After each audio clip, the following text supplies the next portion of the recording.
네, 이번에는 이제 부속물 매수 청구권에 대해서 보겠습니다. 잠시만요. 제가 뭘 넘은 것 같은데.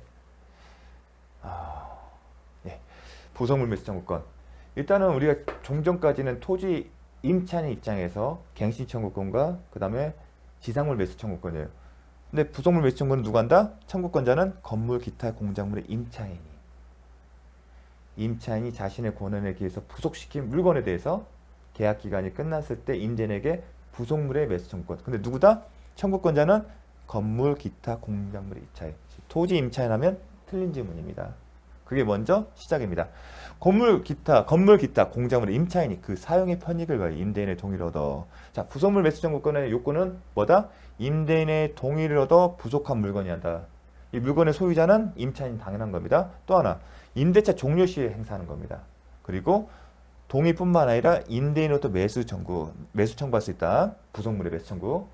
그리고 부속물은 임대인의 동의를 얻어서 임차인이 부속한 물건뿐만 아니라 임대인으로부터 매수한 부속물에 대해서도 마찬가지다. 그러니까 부속물은 임대인으로부터 매수하거나 아니면 임대인의 동의를 얻어서 임차인이 설치한 거나 그 경우에 종료 시에, 근데 이 종료 시는 임대차 기간 만료 시에 따라서 임차인의 채무 불이행을 이유로 계약이 해지된 경우에는 부속물 매수 청구권을 행사할 수 없다. 기억하셔야 합니다. 건물 임차인이 그 사용의 편익을 위해 임대인으로부터 부속물을 매수한 경우 임대인부터 매수했습니다.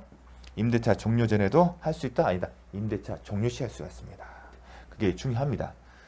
일단은 부속물이기 때문에 독립된 물건이 합니다. 그리고 임차인의 소유거고 만약에 독립한 물건이 아니라 건물의 구성 부분이 됐을 때는 부속물 매수 청구권이 아니라 뭐죠? 비용 상환 청구권입니다. 다른데 부속물 매수 청구권과 비용 상환권의 차이점은 뭐죠? 부속물 매수 청구권은 편변적 강행 규정, 즉 임차인에게 불리한 경우에는 약정은 효력이 없다. 부속물 매수 청구를 포기한다. 임차인에 불리하기 때문에 효력이 없습니다. 반대로 비용 상환 청구권 약정 효력이 있습니다.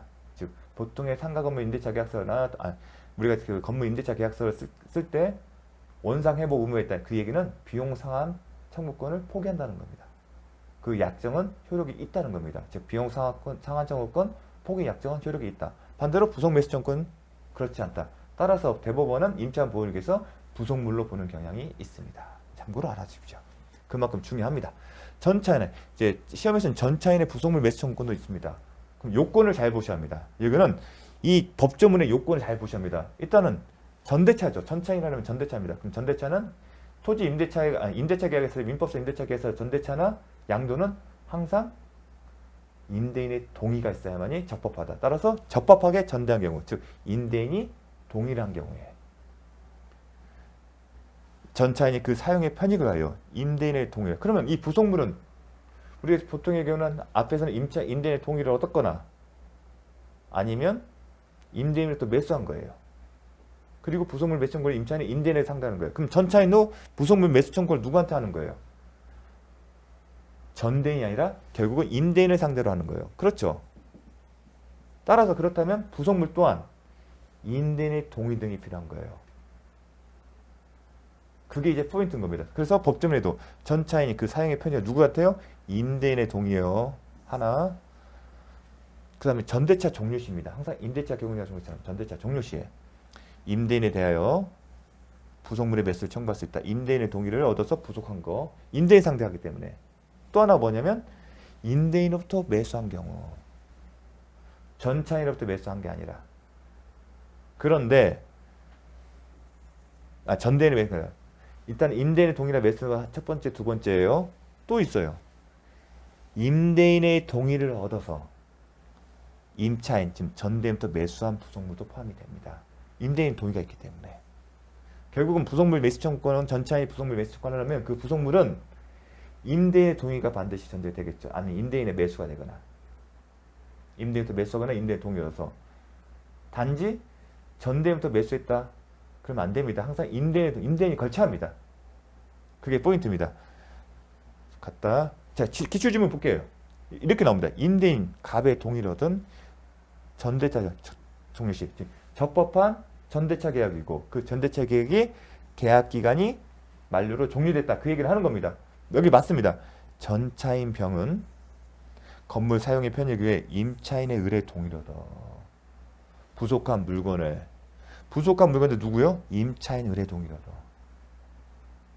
이게 틀린 겁니다.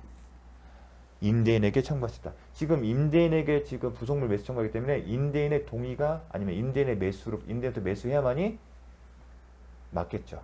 그게 포인트입니다. 시험은 임차인 의뢰 동의 혼동할 수 있겠죠. 이건 잘 기억해 주십시오. 임차인 동의가 아닙니다. 임대인의 동의나 아니면 임대인으로부터 매수 아니면 임대인의 동의로부터 임차인을 매수한 경우 다 임대인이 다 개입됩니다. 따라서 지문 임차인 의뢰 동의 이건 틀린 겁니다.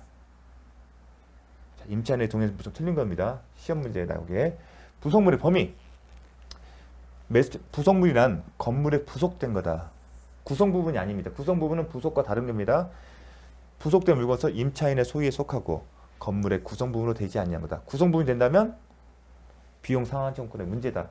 그 논의 시력을 말씀드렸습니다. 건물의 사용의 객관적인 편익이다. 건물의 가치를 증대시키는 겁니다. 건물의 이용 가치를 증가시키는 거다. 건물의 사용의 객관적인 편익을 증가하는 건물 자체 이용 가치를 증가를 의미하는 것은 물건이다. 부속된 물건이 오로지 임차인의 특수 목적일 때는 이에 해당되지 않는다. 예컨대 카페 영업이라 삼계탕 영업. 카페 영업, 삼계탕 영업은 부속물이 있습니다. 부속물로 주장할 만한 것들이 많아요. 인테리어 시설물. 당연히 임차인 입장에서는 부속물 매수 청구권 행사해서 부속물 인테리어 시설에 투자한 비용을 상환받고 싶겠죠. 하지만 부속물에 이렇게 하다 보면 임차인의 모든 시설물을 다 독립된 물건일 수 있을 가능성이 높기 때문에 부속물에 해당될 겁니다. 하지만 부속물의 개념은 그게 아닙니다. 건물 자체의 가치를 증대시켜야 합니다. 예컨대 간판, 영업의 시설이 카페의 인테리어 시설이 건물의 가치를 증대시키는 건 아니지 않습니까? 이건 단지 임차인이 영업을 위해 설치한 임차인 자신의 개인적인 이익만 이룬 거죠. 그래서 오로지 임차인 특수 목적에 사용하기 위해 부속된 것은 이에 해당되지 않는다. 이 개념은 잘 아셔야 합니다. 이렇게 구성 부분 된다 여기까지만 나오지 실제 사례에서는 묻지는 않습니다. 근데 그래도 참고를 하십시오. 부속물 매수 청구를 인정하지 않는 약정으로 임차인에 불리한 것은 효력이 없다. 임차인 채무 불이행이 해지된 경우도 적용 안 된다. 부속 매수 청구 입증된다. 기간 만료 종료됐을 때만 했습니다. 또 일시 사용이 하기 위한 임대차 또는 전대차인 것이 명백한 경우에도 임차 및 전차인의 부속물 매수 청구 규정이 적용되지 않는다는 것도 기억하십시오. 일시 사용, 잠시 동안 사용하는 겁니다. 자, 임차인이 임차물의 보존에 필요한 필요비를 지출한 때는 이제 비용 상환 청구권의 문제입니다. 임대인의 그 상환을 청구했을 거. 필요비 같은 경우는 그 즉시 굳이 임대차 계약이 종료할 때 기다릴 필요 없이 그 즉시 지출 즉시 상환 청구할 수 있습니다. 또 유익비를 지출한 경우에는 임대차 종료 시죠. 유익비는 언제요? 임대차 종료 시에. 그 가액의 증가가 또 현존한 때 하나요. 임대인의 선택에 따라 임차인이 지출한 금액의 증가액을 상환해야 한다. 이 경우에 법원은 임대인이 청구해서 상당한 상환 기간을 허용했다. 상당한 상환 기간이 허용되면 변제기가 도래되지 않기 때문에 유치권은 성립하지 않는다. 거기까지 세트로 기억해 주십시오. 필요비, 유익비, 상환 청구권은 임대인이 목적물을 반환받은 날로부터 6개월 내 행사해야 한다. 이것도 기억을 해 주십시오. 이런 규정, 반환, 비용 상환 청구권의 행사 기간을 정한 경우는 드뭅니다. 따라서 또 기출은 1년 내로 나왔어요. 근데 상환 청구권 6개월 내 좀 짧습니다. 그래서 좀 기억하지 않으면 틀릴 수 있는 지문입니다. 지금은 그냥 고개 끄덕이지만 시험장 가서 보게 되면 틀릴 수 있는 지문이기 때문에 잘 기억해 주십시오. 부속물 매수점의 경우 이와 같은 제척기간 규정이 있어. 반면에 부속물 매수점권은 이런 제척 규정이 없습니다. 또 행사기간 제한이 없다는 거 참고를 하십시오. 민법 640조의 터잡아 임차인의 차임 연체액이 이게 차임액에 달함에 따라 임대인이 임대차 계약을 해지하는 경우에는 적법한 전차인에 대해 그 사유를 통지하지 않더라도 해지로서 전차인에게 대항할 수 있고 해지 의사 표시가 임차인에게 도달하는 즉시 임대차 관계는 해지로 종료된다. 자, 적법한 전대차 계약을 체결했어요. 그럼 전차인을 보호하는 규정들이 있습니다. 민법에는. 민법상 임대차 계약에 그런 경우가 있어요. 그리고 왜 이런 게 나오냐면 기억나시면 지상권과 전세권과 저당권의 목적이 된답니다. 근데 지상권의 중요한 게 지상권 소멸 청구죠. 그럼 지상권 소멸 청구권은 2년 이상의 참여를 염치하게 되면 지상권 설정된 지상권자에게 소멸 청구할 수 있고 소멸 청구 같은 경우에 소멸하는 게 원칙이에요. 하지만 그 지상권이 전세권, 저당권의 목적이 될 때는 어떻죠? 통지를 해야 하고 통지를 한 이후 상당 기간이 경과해야만이 효력이 발생되는 보호 규정이 있어요. 저당권자 보호 규정. 근데 이 경우는 임대차 계약과 관련해서 전차인의 보호 규정은 없어요. 따라서 임대인이 차임 연체액이 다람에 따라 차임 연체를 이유로 계약해 주었었죠. 해지하게 되면 임차인에게 해지 의사가 도달하게 되면 효력이 발생하는 거지, 별도로 전차인에게 그 해지 사유와 해지 통고 사실을 통지하지 않더라도 효력은 발생한다는 겁니다.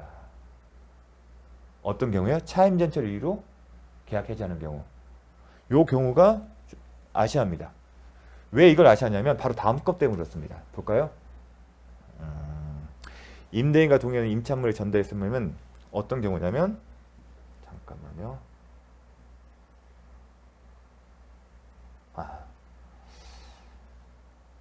이것 때문에 그렇습니다. 635조 임대차 계약의 해지 통고, 이게 보면 기간의 약정을 정하지 않는 경우, 기간의 약정을 정하지 않는 경우는 당사자는 언제든지 해지할 수 있는데 일정 기간이 도과해야만이 효력이 받습니다. 그래서 해지 통고라고 얘기를 하는 겁니다. 그 경우에는 임대물이 적법하게 전대되었을 때는 임대인은 전차인에 대하여 그 사유를 통지하지 아니하면 해지로서 전차에 대항하지 못한다는 규정이 있습니다. 지금 전차인 보호 규정이 있습니다. 근데 전차인 보호 규정 언제다? 해지 통고의 경우만 있지, 차임 연체를 이유로 계약 해지할 경우에는 이러한 조항이 없습니다. 지상권 소멸 청구의 경우에는 있었어요.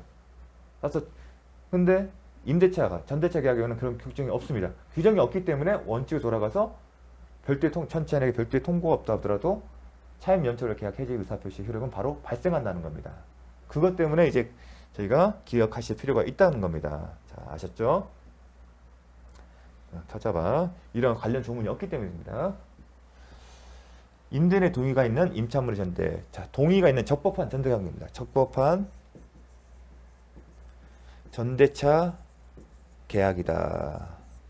그럼 전대차 계약했을 때 이제 법률 관계를 보는 겁니다. 법률 관계 어떻게 보냐? 임대인, 임차인, 전차인.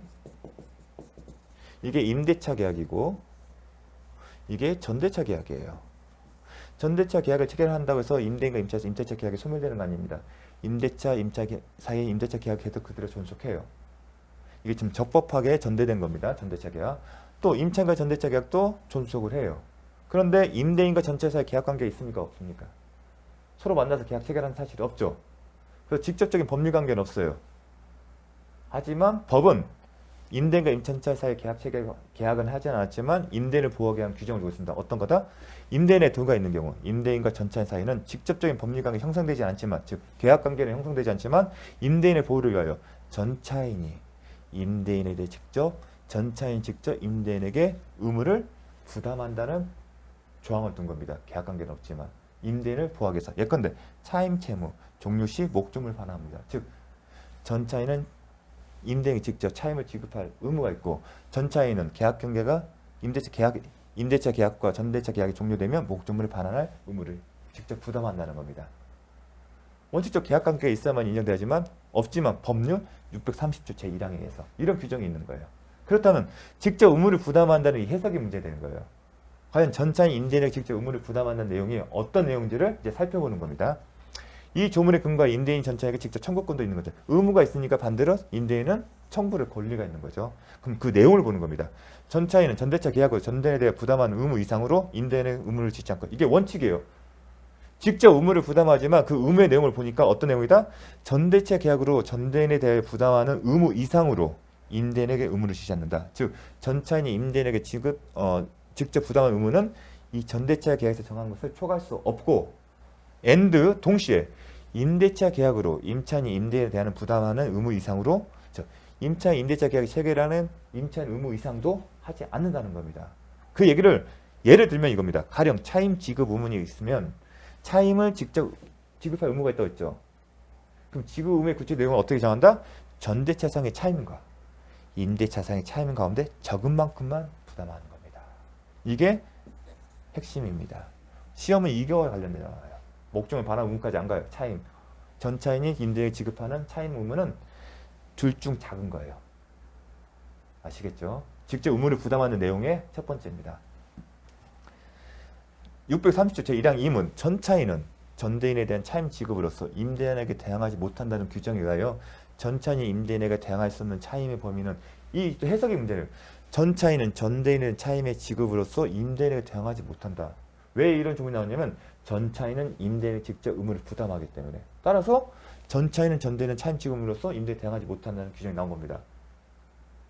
이걸 해석을 어떻게 하냐? 기억하시겠냐면 전대체에서 계약서의 차임 지급 시기를 기준으로 해서 이게 포인트입니다. 이 해석은 무슨 의미냐면 전대체 계약성의 차임 지급 시기를 기준으로 해서 전대체 계약성의 차임 지급 시기 이전에 전대인에게 임차인에게 지급한 차임에 한정된다. 그 얘기는 뭐냐면 전대체 계약상에 전차인이 전대인 즉 임차인의 차임 지급을 하기 이행기 전에 차임을 지급했으면 그걸 가지고 임대인에게 대항하지 못한다. 그 얘기는 뭐냐면 임대인이 전차인이 직접 차임 지급 청구를 하게 되면 그 변제를 해야 한다는 겁니다. 근데 전대체 계약이 정한 그 차임 지급 시기 이행기 도래 이후에 지급한 차임으로는 임대인에게 대항할 수 있다는 겁니다. 이게 포인트입니다. 요 표현을 정확하게 기억하십시오. 요거와 관련해서 이제 기출이 됩니다. 이게 기본 원칙이에요. 전대체 계약상 차임 지급 시기를 기준해서 이행기 도래 전에 이행기가 도래하지 않음에도 불구하고 전차인이 전대인 즉 임차인에게 차임을 지급했으면 그 사유를 가지고 임대인에게 대항하지 못한다. 그 얘기는 임대인이 차임 주어하게 되면 지급을 해야 한다는 겁니다. 하지만 전대체 계약상에 정한 이행기가 도래해서 전차인이 임차인에게 즉 전대인에게 차임을 지급했으면 그 사유를 가지고 대항할 수 있다. 그 얘기는 임대인이 그 차임을 직접 달라고 하더라도 이미 이행기가 도래해서 지급했기 때문에 당신이 줄 게 없다. 그 얘기를 하는 겁니다. 한편 전대체 계약상 차임 지급 시기 전에 전대인에게 지급한 차임이라도 차임 지급 시기 전에 전대에 지급한 사실 같으면 원칙적으로 못하죠. 임대인에게 대항하지 못해요. 그런데 임대인이 계속 가만히 있었고 청구를 안 했어요. 가만히 있다 보니까 시간이 지나서 지급 시기가 도래했어요. 미리 이행기가 도래하기 전에 차임을 지급했지만 임대인이 직접 청구를 하지 않아서 시간이 경과됐고 그 결과 이행기가 도래했어요. 그런 경우는 이행기가 도래한 이후에 지급한 것처럼 지급한다는 겁니다. 그 얘기를 한 겁니다. 자, 임대차와 전대차 기간이 모두 만료된 경우 전차인 병은 건물의 임대인 가액에 직접 명도해도 임차인 을에 대한 건물 명도물을 면하지 못한다. 즉, 임대차 요 표현 이겁니다. 안 보이겠구나. 임대인, 임차인, 전차인 목적물 반환 의무입니다. 목적물을 반환 의무는 언제 발생하죠? 임대차 계약 경계에 임대차 계약이 존재하고 있고 일단 전대차 계약은 존재하죠. 전대차 계약이 체결됐다고 해서 임대차 계약은 영향이 없습니다. 계속 살아 있습니다. 임대차 계약도 살아 있고 전대차 계약도 살아 있는 거예요. 목적물 반환 의무 각자의 목적물 반환은 임대차 계약과 전대차 계약이 종료됐을 때 존재합니다. 참고로 종료가 되면 전차인은 임차인에게 목적물 반환 의무가 있고 임차인은 임대인에게 목적물 반환 의무가 있습니다. 그런데 전차인이 직접 임대인에게 목적물 반환했어요. 그렇게 되면 전차인의 임차인의 목적물 반환 의무, 임차인의 임대인의 목적물 반환 의무는 다 이행이 된 겁니다. 그 얘기를 물어본 겁니다. 그 얘기를 쓴 겁니다. 임대차와 전대차 기간이 모두 만료된 경우 전차인 병은 건물의 임대인의 가액에 직접 명도해도 임차인 을에 대한 건물 명도를 면하지 못한다? 아니다. 면한 거다. 전대차가 성립하고 임대인이 전차인을 상대로 직접 청구권이 있어도 임대인과 임차인의 관계는 없다. 임대차 계약에 임대인과 임차인 사이에 체결된 임대차 계약에 영향이 없습니다. 따라서 임대인은 임차인에게도 권리를 행사할 수 있다. 이 표현 기억하십시오. 요 문장 법조문의 먼저 지문을 그대로 출제되는 경우가 간혹 있습니다.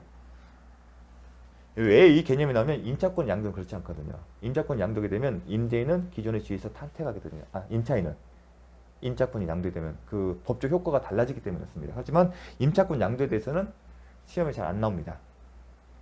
그래서 전대체 계약만 염두에 두시고 하시면 되겠습니다. 전대체의 존속 기간. 전차권은 임차권, 즉 임대차 기초한 임차권을 기초로 하는 것이므로 전대차 기간 만료 전이라도 임대차가 종료되면 전대차도 함께 종료됩니다. 이게 큰 원칙, 대원칙입니다. 이게 큰 원칙입니다.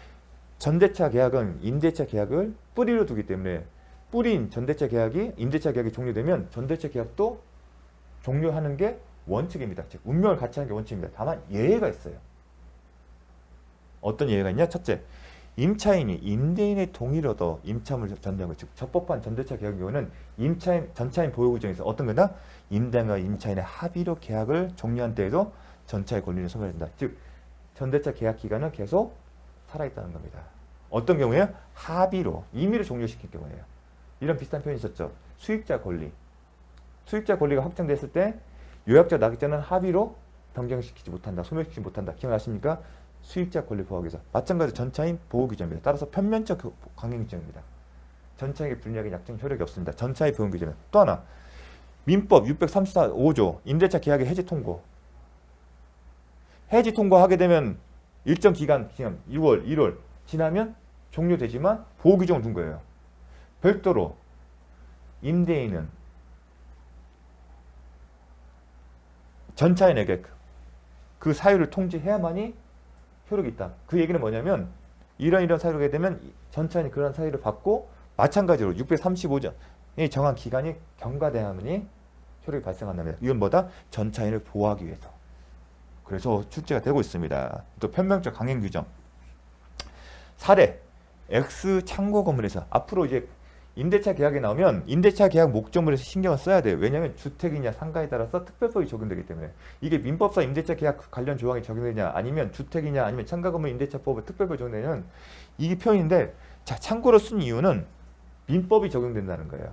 근데 주택 아니죠. 주택이 아니기 때문에 주택 임대차법이 적용 안 됐습니다. 창고 자체 물건을 단순히 보관하는, 영업 목적 단순히 물건을 보관하는 용도에 쓰는 경우에는 상가 건물 임대차법상에 상가에 해당되지 않습니다. 그래서 창고는 민법상 임대차 계약이 적용된다고 생각하시면 됩니다. 나중에 상가 건물 임대차법상에 적용된 상가의 개념을 살펴볼 겁니다. 공장이나 상가는 원칙적으로 상가가 아닙니다. 원칙적으로. 예외가 있다는 얘기죠. 창고 건물에 대한 임대차 계약상 월 차임 60만 원이에요. 갑에 대한 차임 면책이 110만 원 달아요. 차임 면책이 120만 원 됐다. 그러면 민법상 임대차 계약이 적용된다는 거죠. 상가 건물 임대차법이 적용되면 3기겠지만 지금 2기잖아요. 2기. 120만 원이면 60만 원 곱하기 2기밖에 안 돼요. 여기서 특징이 뭐냐면 상가 건물 임대차법이 적용되는 상가라면 3기에만이 계약 해지할 수 있는데, 창고는 민법상 임대차 계약이 민법상 임대차 계약 관련 조항이 적용되기 때문에 차임 연차 해지 2기여더라도 해지할 수 있어요. 그걸 묻는 겁니다. 120만 원 달아요. 갑이 임대차 계약을 해지한 경우 병에게 전차인의 그 사유를 통지하지 않아도 해지로서 병에게 당할 수 있다. 즉 해지 통고와 같은 별도로 전차인에 통지하지 않더라도 바로 임차인의 해지 의사 표시가 도달하게 되면 효력이 발생한다. 그 얘기를 쓴 겁니다. 어려운 지문입니다. 왜냐하면 별도로 차임 연차를 이유로 계약을 해지할 때 전차인 적법한 전대를 전제로 한 전차인을 보호 규정이 없기 때문에 그렇습니다. 해지 통고 경우는 있지만 차임 연체를 이유로 계약을 해지하는 경우에는 보호 규정이 없어요. 보호 규정이 없기 때문에 전차인에게 별도 통지 없어도 계약 해지 효력을 주장할 수 있습니다. 그럼 원칙 돌아가서 계약 해지에 의해서 임대차가 종료되기 때문에 전대차도 바로 종료한다는 겁니다.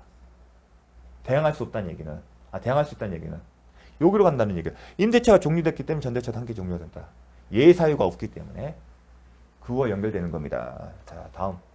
건물, 기타, 공작물의 소유 또는 침목, 체험, 목출, 목전, 토지 임차인이 적법하게 그 토지를 전대한 경우에 임대차 및 전대차 기간이 동시에 만료되고 건물, 기타, 수목, 기타, 지상시설을 현존한 때에는 전차인은 임대인에 대하여 전전전치와 동의조건, 임대권 청구. 자, 어떤 내용이죠? 전차인이 계약기간 만료와 동시에 계약기간 만료를 전제로 해서 갱신청구권 행사하고 갱신청구권이 거절됐을 때는 지상면 매수청구권을 행사하는 겁니다. 누구를 상대로 지금 권리주장? 임대인에 대해서. 누가요? 전차인이 임대인에 대해서. 근데 결국은 토지 임차인이 갱신청구권 그 다음에 매수청구권을 행사하는 경우와 동일한 내용인데 차이점은 여기 뭐죠? 첫째 기억할 거 뭐죠? 임대차 및 전대차 기간이 동시에 만료돼야 합니다. 뭐라고요? 임대차 및 전대차 기간이 동시에 만료되고, 지금은 전차인이 주소가 어디냐면 전차인이 누구 상태로? 임차인이 아니라 임대인을 상대로 갱신청구권이나 지상물 매수청구권을 행사하는 경우입니다.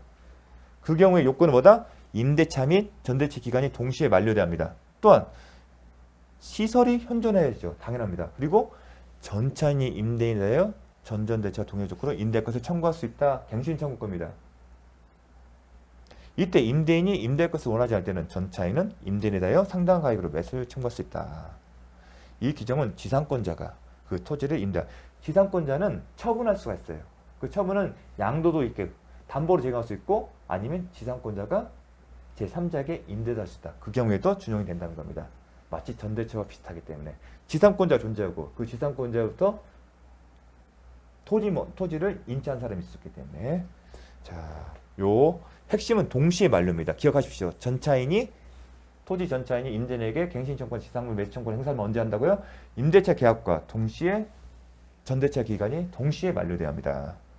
자, 이렇게 나옵니다. 참고 건물이라는 얘기를 쓰는 이유가 있겠죠. 참고라 표현을 쓰는 이유가 있겠죠. 건물이라 쓰는 토지가 표현은 다 이유가 있습니다. 민법상 임대차 관련 규정이 적용된다는 겁니다. 임대차 계약은 3년인 반면에 전대차 계약은 2년일 경우 계약 조건이 이래요. 임대차 계약은 3년이고 전대차는 2년이에요. 전대차 기간이 만료된 경우. 그런데 임대차 계약은 아직 안 끝났죠. 동시에 만료된 경우가 아니기 때문에 전차인 병은 임대인 가백의 전대차와 동일한 조건으로 임대료가 청구할 수 없다. 여기가 포인트예요. 시험은 이렇게 나옵니다. 동시에 만료가 안 되기 때문에. 다음 무단전대는 출제 빈도가 적습니다. 딱딱 임차인과 전차인 사이 법률관계 전대차 계약 자체는 유효합니다. 처분 권한을 요하는 게 아니기 때문에 그 기본 바탕이 뭐냐면 민법상 임대차 계약은 처분 권한을 요하지는 않아요. 딱 타인 소유 물건에 대해서도 임대차 계약은 효력은 있거든요. 다만 이행이 불능이겠죠. 이행이 지체가 되겠죠. 나중에 이행 지체가 아니면 이행 불능이 되겠죠. 채무 불이행 책임이 문제될 뿐이지. 임차인은 전차인에 대신에 임대인의 동의를 받아서 줄 의무를 부담하겠죠. 임대인과 전차인. 그럼 임대인과 전차인 상관 법률관계. 전차인은 임대인에게 전대차를 대항할 수 없겠죠. 전대차 관계는 적법한 전대가 아니기 때문에. 이 경우 임대인의 임대차 계약이 적법하게 종료되지 않나. 다만 자, 이런 경우에요. 이 표현을 기억하셔야 합니다. 무슨 얘기냐면 임대인 다시 할게요. 임대인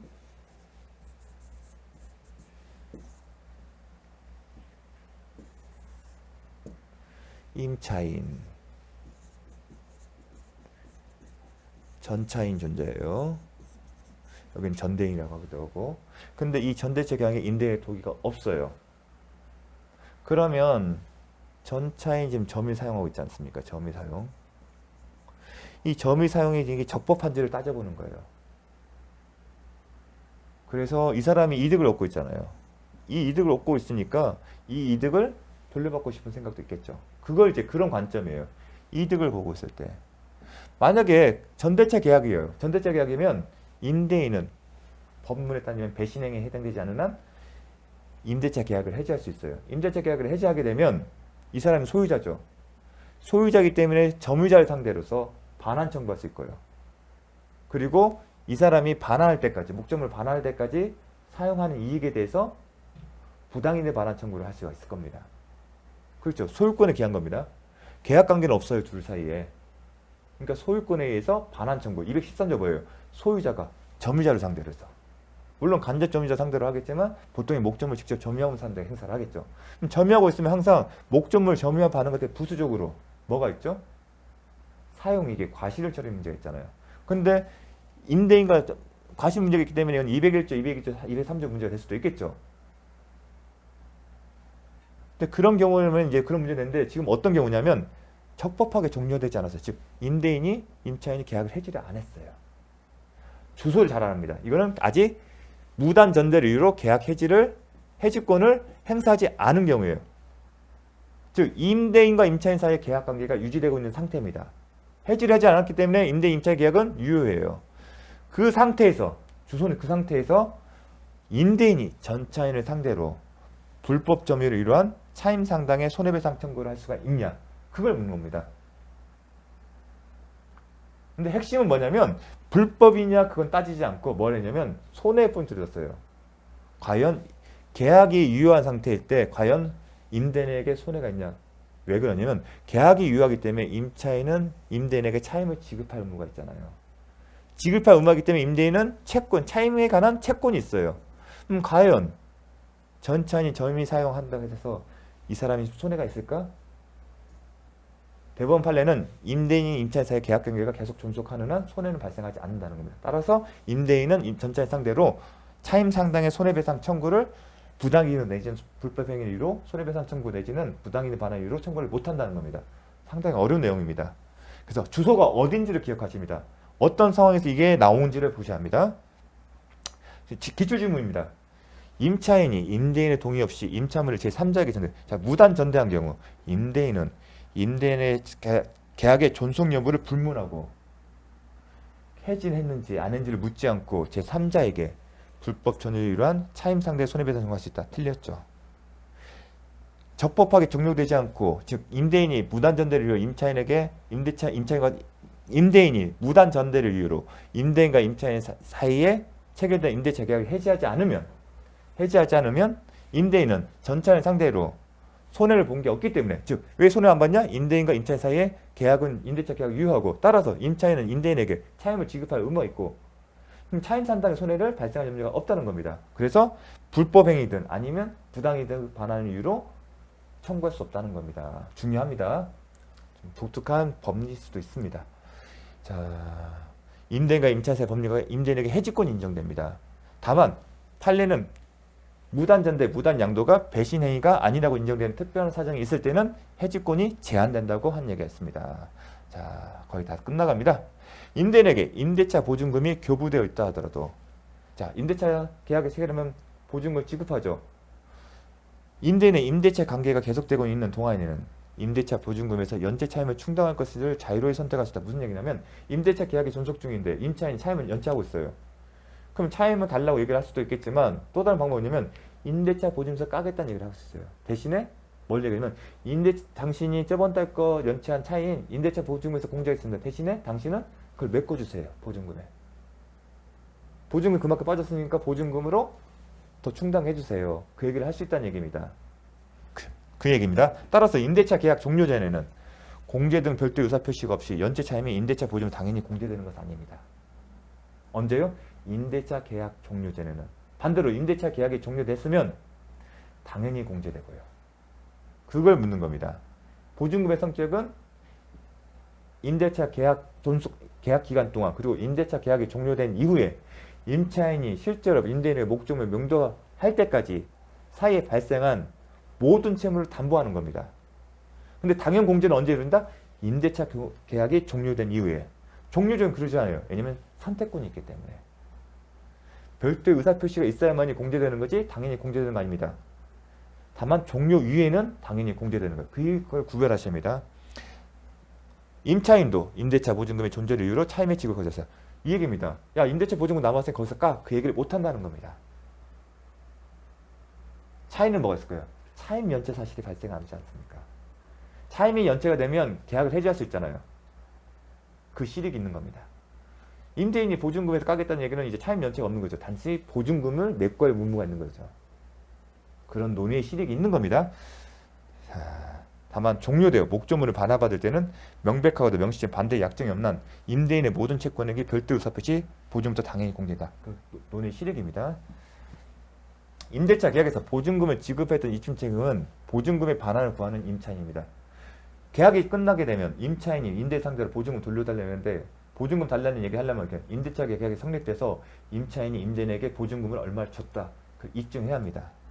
임차인이 동시에 항변권에 기하여 임차 목적물을 점유 사용 수익하는 경우 동시에 항변권에 기하여 점유 사용했다. 그러면 항상 기한다. 불법은 아니다. 따라서 채무불이행이나 아니면 불법행위한 손해배상 문을 할 수가 없다는 거죠. 다만 부당이득 반환 청구권은 문제가 되죠. 부당은 적법한 경우에도 성립할 수 있기 때문에. 하지만 부동산 임대차 계약에서는 독특한 법리가 있어요. 동시에 항변권 행사할 수 있었고 적법하지만 임차인이 종전의 목적대로 사용을 해야만이 실질적인 이득을 얻어서 부당이득 반환 의무가 있지만 임차인이 실질적으로 종전대로 그러니까 영업을 했으면 종전대로 영업하지 않으면 실질적 이득을 얻지 않았기 때문에 부당이득 반환 의무가 없다. 그런 논리입니다. 근데 아직 시험이 아주 자주 출제되지는 않습니다. 되게 중요한 이슈입니다. 실무에서는 실질적 이익이 그겁니다. 동시에 근데 실질적 이익 개념이 언제 나오냐면 동시에 항변권이 있는 경우입니다. 만약에 동시에 항변권 등을 행사할 수 없어 불법합 점유행위는 즉 임차인이 그 목적물을 점유할 적법한 권한이 없다. 그래서 불법인 경우에는 실질적으로 사용하냐 여부를 따지는 것 없이 손해를 배상할 의무가 있습니다. 하지만 동시행위 항변권 행사하는 경우는 실질적으로 이득을 얻어야만이 임대인에게 이득 상당의 부당이득 반환가 있는 겁니다. 실질적 이득 뭐냐? 종전대로 그대로 사용하는 겁니다. 자, 이것으로서 임대차계 마쳤습니다. 자, 이로써 이제 채권법 마쳤습니다. 이제 남은 것은 민사특별법 있습니다. 다음 시간에 민사특별법 끝내도록 하겠습니다. 수고 많으셨습니다. 감사합니다.